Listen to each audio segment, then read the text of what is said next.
Good morning, my loves. So I have a bone to pick with the clinical world really quick. Relative to the trauma-informed concept. Now, in the clinical world, being trauma-informed is actually an act of avoidance. It's using the knowledge that someone has experienced trauma to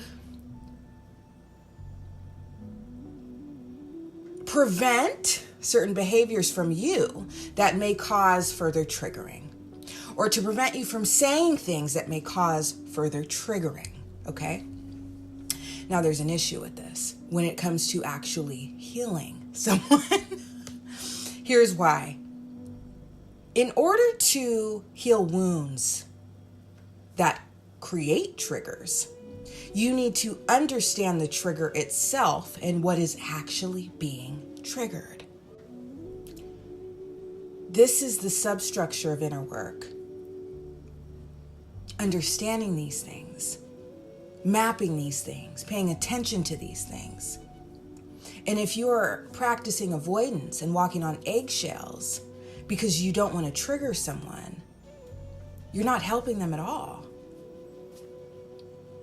You're not allowing them to ascend, to grow, or to heal. You're just keeping them in a state of, let's not touch that. Let's not touch that because it's uncomfortable for you. That's not good. That's not good at all. It's wild to me how these industries don't actually fix anything.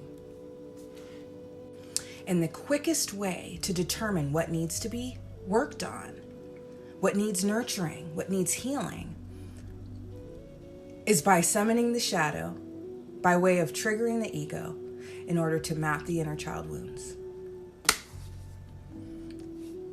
Trauma-informed in a clinical setting doesn't honor any of that, doesn't support any of that, doesn't do any of that. So what is really being done? Talking back and forth and avoiding touching uncomfortable issues that hold the meat